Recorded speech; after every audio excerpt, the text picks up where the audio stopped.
Assalamualaikum warahmatullahi wabarakatuh. Saya Review Fenersa dari kelas 3 TE di mata kuliah pemrograman mobile. Kali ini saya akan menjelaskan tentang materi pada praktikum 5 dan 6, yaitu tentang toolbar, option menu, scrollable content, web view, lalu ada vector asset, dan juga pada pertemuan 6 itu ada yang namanya shared preference, lalu ada fragment, dan juga yang terakhir itu splash screen. Nah, jadi sebelum itu saya mulai terlebih dahulu dari bab 1. Ataupun ya bab pertamanya. Nah, pada bab satu ini kita akan membahas terlebih dahulu tentang pemahaman masalahnya. Jadi, seperti yang kita tahu, kalau kita menavigasi antar activity itu kan biasanya kita klik tombol ataupun klik slide layar HP kita gitu, ataupun tombol back di HP kita.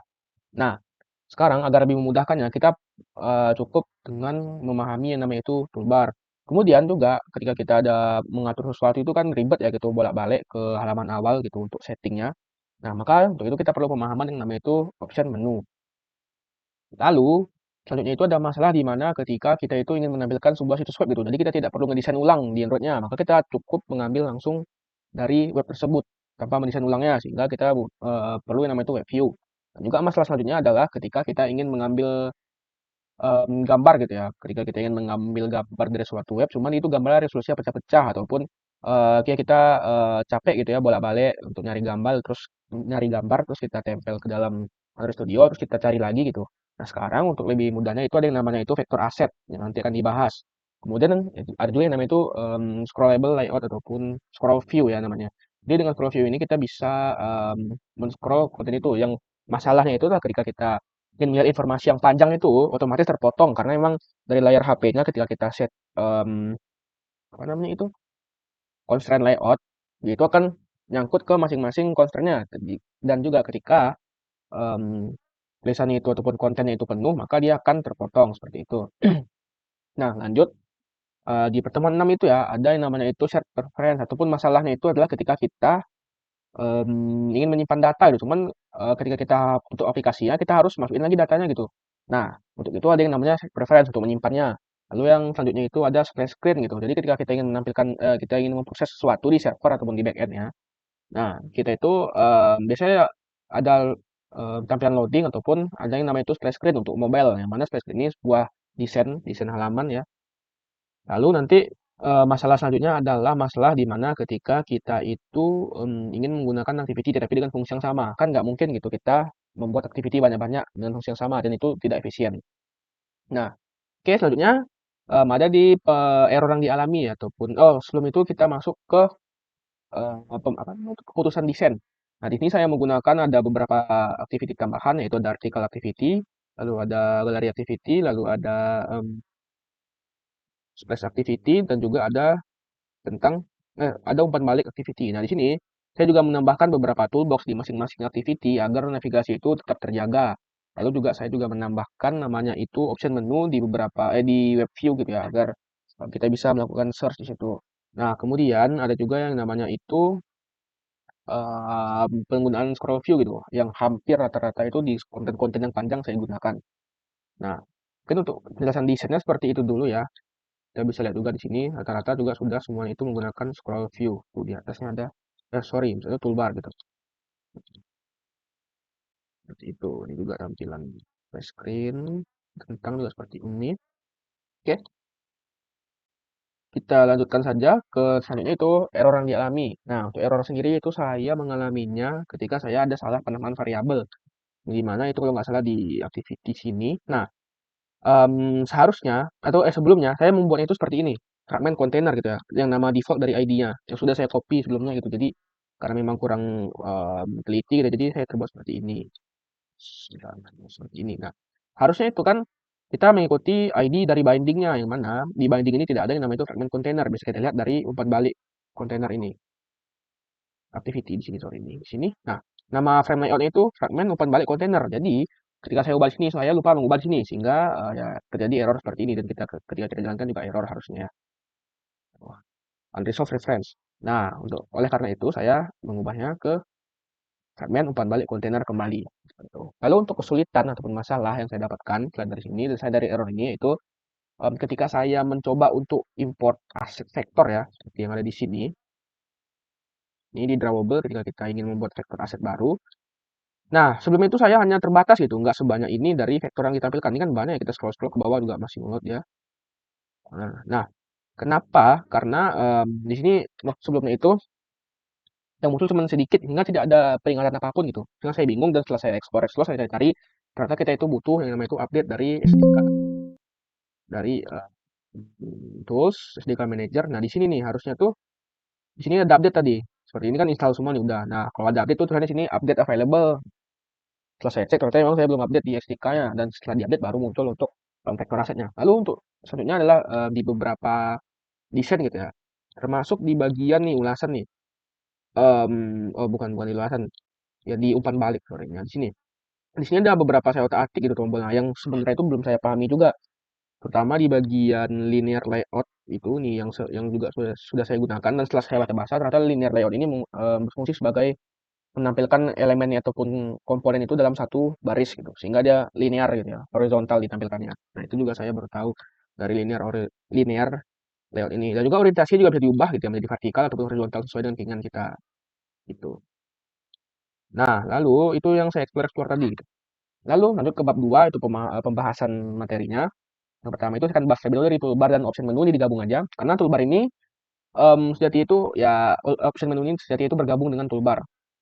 Nah, untuk toolbar itu merupakan sebuah bar yang ada di atas aplikasi biasanya ataupun ya yang umumnya tuh di atas aplikasi digunakan untuk navigasi dan juga untuk menambahkan beberapa option. Nah, di sini saya menggunakan toolbar itu di hampir semua activity saya.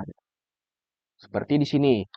Saya lihat kan di hampir semua di artikel itu ada toolbar, lalu di FAQ juga ada toolbar, lalu di galeri juga ada toolbar ya, di semua activity itu ada toolbar saya buat. Dan ya kecuali di login dan main dan juga splash. Di sini juga ada toolbar, toolbar. Lalu di fragment itu tidak ada ya, karena fragment itu masuk ke dalam frame layout yang nanti akan kita bahas. Nah, untuk yang ada option menunya, saya tambahin itu di dalam artikel. Nah, di sini nih, harusnya di sini ada option menu yang kita lihat di bagian mana artikel activity. Nah, di sini saya tambahkan option menunya. Bagian ini nih, on create option menu yang diambil dari file XML ini. Ada search dan juga settings.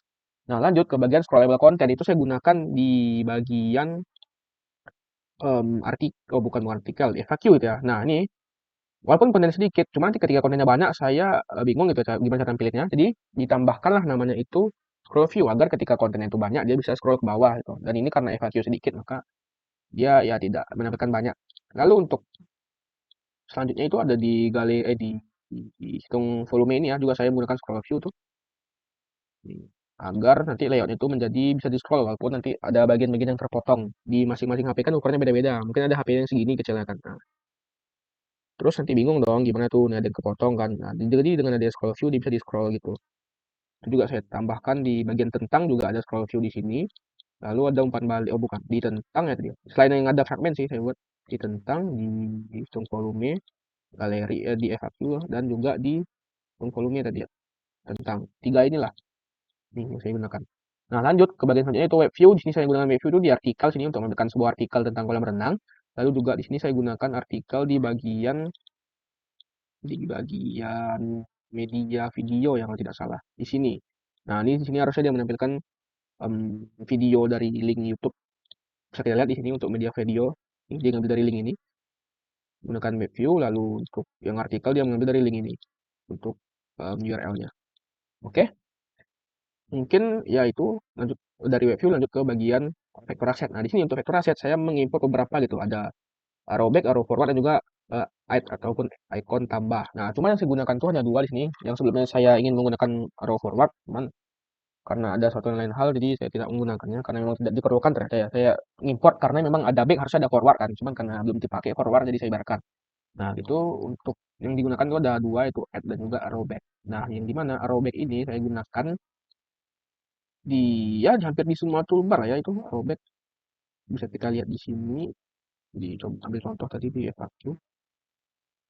Nah, ini ya, gunakan navigation icon arrow back. Dan juga untuk add-nya ataupun logo tambahnya itu saya buat di bagian buat ulasan ini di fragmentnya yang ada di bagian ini. Bukan, maksudnya itu di umpan balik sini. Ada icon icon add-nya ya di sini. Ketika kita klik tombol buat review. Ini di sini nih. Oke. Lanjut ke pertemuan 6 ya lagi ya, sisa 3 lagi itu. Pertama ada yang namanya itu shared preference. Nah, shared preference di sini digunakan untuk membagikan data antar activity, cuman ini data itu disimpan gitu di dalam perangkat kita yang mana ketika kita ingin membuangnya kita harus memanggil fungsi edit dari shared preference tersebut. Nah, sebagai contoh di sini saya menggunakan login activity untuk membuat datanya. Jadi, ketika kita panggil editor, kita akan buat yang namanya itu ada dua di sini, ada username dan juga islogin. Nah, di mana ketika kita apply, maka dia akan tersimpan di memori dari aplikasi kita, sehingga dia tidak akan terhapus ketika aplikasi ditutup. Lanjut, ketika saya lakukan pengecekan itu di splash activity ya, jadi jika ada status login, maka dia akan lanjut ke main activity. Namun ketika dia belum login, maka dia harus login terlebih dahulu ke login activity, seperti itu. Untuk pengecekan dari variabel yang tersimpan di editornya. Nah, lanjut ke bagian selanjutnya itu di habis dari set preference ya, kita ada yang namanya itu fragmen terlebih dahulu. Oh, bukan, sebelum fragmen itu kita ada splash screen ya tadi ya. Udah kita bahas sedikit tentang splash screen. Jadi splash screen di sini saya gunakan itu seperti tampilan biasa aja. Jadi di sini ada desain. Kita coba lihat untuk splash screen. Nah, seperti ini untuk splash screen saya. Ya, jadi splash screen ini berguna ketika kita ingin membuat suatu proses yang dimana sini prosesnya adalah proses pengecekan status loginnya gitu ya. Dan di sini saya set timeout delay sebanyak 2000 millisecond. Nah, untuk waktunya ini bisa kita custom sesuka kita sebanyak durasi yang kita ingin tampilkan splash screen-nya. Namun biasanya delay-nya ini akan di kasus nyata itu akan menunggu ketika proses itu selesai. Sehingga jika prosesnya selesai maka delay akan selesai gitu. Cuman ini karena praktis ya untuk praktikum maka dibuat 2000 seperti ini dan juga mungkin nanti akan ketika sudah ada data yang berhubungan dengan server mungkin nanti akan menyesuaikan dengan data tersebut untuk delay-nya ini. Nah, lanjut ke yang terakhir yaitu fragmen. Fragmen ini merupakan suatu pecahan ataupun suatu bagian dari activity. Jadi ketika kita ada satu activity, kita bisa taruh fragmen di dalamnya gitu. Kita bisa buat satu ataupun dua fragmen sesuai dengan kebutuhan kita. Sebagai contoh di sini saya akan mengambil contoh dari galeri activity. Nah, galeri activity ini sini dia memiliki dua tombol yaitu button foto dan juga button video. Yang dimana ketika kita klik salah satunya, dia akan menampilkan nih memanggil fungsi refresh fragment, yaitu ada media gambar fragment dan juga media video fragment. Yang seperti ini ya fungsinya. Dia akan memanggil dari kontainer tersebut, kontainer terlebih dahulu gitu. Dan juga ketika kontainer dipilih, dia akan menambahkan fragmen yang udah kita definisikan gitu terhadap activity ini. Sebagai contoh di sini saya ada media gambar dan media video yang memiliki masing-masing ada on create view gitu. Untuk menampilkan lah gitu ya. Karena dari life cycle itu kan on create itu dibutuhkan untuk meload dari si fragmen ataupun activity-nya. Nah, untuk tampilnya seperti ini dari galeri itu ya. Jadi ketika kita klik tombol ini maka dia akan berpindah isi dari kontainernya. Yang mana kontainernya itu nih, yang ini nih, kotak di bawahnya. Jadi ketika kita pilih ini, maka dia akan nge-load elemen foto ke dalam ini, fragmen foto ke dalam ini. Namun ketika kita klik video, dia akan langsung berpindah ke dalam video untuk elemennya ini. Oke, baik, mungkin sekian dari pembahasan materi. Saya bisa lanjut ke bagian apa lagi ya? Oh ya, hubungan dengan materi yang sebelumnya gitu ya. Nah, jadi ketika kita pembahasan materi sebelumnya itu kita sudah membahas terkait dari activity gitu. Nah, jadi dengan adanya activity dan juga perpindahan antar intent, kita juga bisa menggunakan toolbar agar data-data tersebut menjadi konsisten gitu. Juga perpindahannya juga menjadi gampang. Dan juga disertai dengan toolbar gitu agar kita juga tidak perlu membalik ke menu-menu awal jika ada suatu pengaturan ataupun suatu aksi tambahan. Lalu untuk selanjutnya itu lebih ke pemahaman tersendiri ya, terutama di bagian web view itu kan hal yang baru gitu. Jadi ketika kita ingin menampilkan web, maka kita harus menggunakan web view dan juga vektor aset gitu ya. Dan juga selanjutnya itu mungkin yang baru ada di bagian scroll ya, scroll view ya, scrollable content dan juga ada di split screen. Nah, untuk fragmen sendiri ini merupakan pengembangan itu dari activity, yang mana sebelumnya kita kan kalau ingin buat activity itu harus buat satu-satu gitu, ataupun membuat halaman itu satu. Nah, sekarang dengan ada fragmen kita bisa buat banyak halaman, namun dengan satu activity parent-nya gitu, ataupun satu activity layout-nya gitu, sehingga kita tidak perlu membuat lagi. Nah, baik, mungkin sekian dari penjelasan dan juga keterkaitan dengan materi sebelumnya. Kita mungkin bisa lanjut ke bagian demo. Sebelum demo kita coba lihat terlebih dahulu dari tampilan Figma ya, seperti ini. Nah, sama seperti sebelumnya, saya di sini hanya menambahkan halaman splash screen dan juga dua halaman, yaitu halaman galeri dan juga halaman umpan balik. Nah, ya seperti ini untuk Figma-nya. Kita bisa zoom in, ini splash screen, yang harusnya itu sudah sesuai. Lalu ada galeri dan umpan balik seperti ini. Oke, kita lanjut ke ini aja ya, ke bagian pendemon dari aplikasi. Sebentar, kita coba run dari Android Studio terlebih dahulu. Saya menggunakan HP di sini, jadi kita menggunakan USB debugging. Oke, login. Kita coba klik login. Harusnya itu, oh di sini ya, maaf. Nah, harusnya itu langsung bisa masuk ke menu ataupun main activity-nya. Nah, ketika kita klik salah satu di sini, ya sudah ada toolbar gitu di atasnya ya. Ini FAQ juga, lalu ada tentang Blue Gun, dan artikel kita juga sekalian lihat gitu ya. Di sini ada fitur search, juga setting sini di atasnya. Lalu di sini juga mengambil data dari blueloop.com. Jadi sini sudah integrasi dengan websitenya mereka. Lalu ketika kita back, kita bisa lihat juga galeri di sini ya, ada foto dan juga video. Video juga mengambil dari YouTube di sini, foto. Nah, ketika kita back, kita lihat umpan balik seperti ini tampilan yang sudah menggunakan fragment. Tuh, ada juga di sini untuk buat ulasannya. Lalu ketika kita log out, nah dia akan kembali ke bagian Blue-nya. Sebentar, ketika masuk lagi di Blue-nya, spray screen, nah dia minta login lagi. Ketika kita login, terus kita tutup lagi, dicoba di sini. Nah, di sini karena sudah menerapkan set preference, jadi saya sudah menyimpan data loginnya, sehingga kita tidak perlu login lagi.